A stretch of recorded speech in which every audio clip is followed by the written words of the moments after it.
So much time has passed since the New Orleans Saints became the best story in the NFL, it's hard to remember their miraculous rise that came back in the fall of 2006, just a year after Hurricane Katrina tore the roof off their Superdome and filled the city with so much water that many wondered if New Orleans would be the same again. But as the politicians failed and the government failed and the utilities failed, the football team that once broke their fans' hearts actually came through. The dreadful Saints, the forever losing Saints, the always aggravating Saints returned from purgatory in San Antonio. They rode the genius of a brilliant young coach, Sean Payton, and a rejuvenated quarterback, Drew Brees, all the way to the 2006 NFC Championship game, and then they kept building to a Super Bowl win 3 seasons later. With a fabulous offense and a gambling defense, they seemed poised to win more trophies. Then they didn't.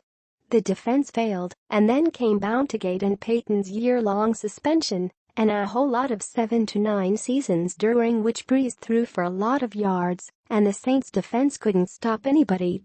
As the old stars left and Brees grew to be 38, it appeared New Orleans was finished as any kind of contender. Except, suddenly this year happened and the Saints have discovered something in Brees' sunset they never had in his prime, a defense. And more than halfway through the season their 7-2 record raises a once improbable question: are the New Orleans Saints the best team in the NFL? They might just be. Even 2009's Super Bowl winner relied heavily on Brees' arm and a defense that gave up tons of yards while laying out big hits and hoping that they could get enough turnovers to supplement the booming offense. This team, though, actually stops opponents. They may not have the huge statistical dominance of other good defensive teams, but after starting 0-2 they have won 7 straight, and in 5 of those wins they have allowed 13 points or fewer. They are becoming very good at keeping teams from doing what they want. Sunday's 47-10 victory at Buffalo may have been the Saints' most impressive victory yet. Their defense held the Bills to just 198 yards and drove quarterback Tyrod Taylor from the game after he completed only 9 passes for 56 yards.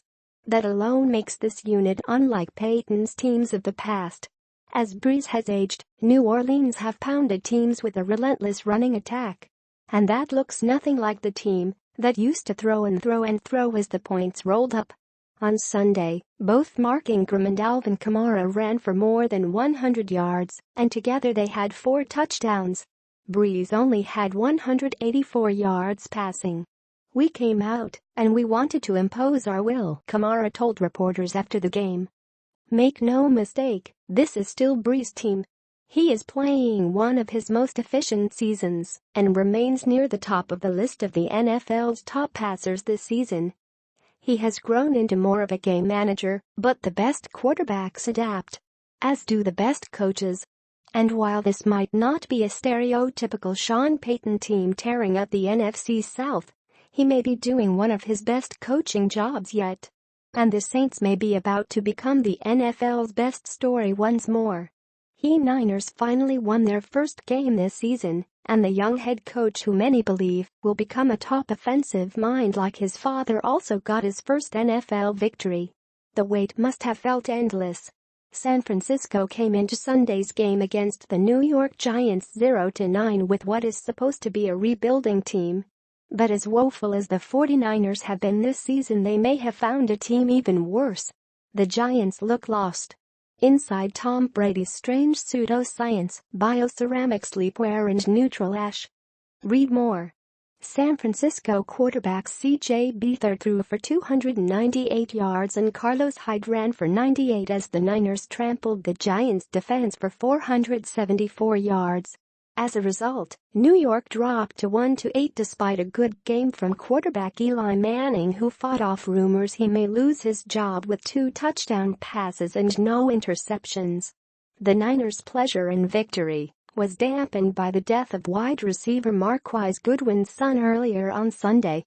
A visibly emotional Goodwin was surrounded by teammates after scoring an 83-yard touchdown in the first quarter.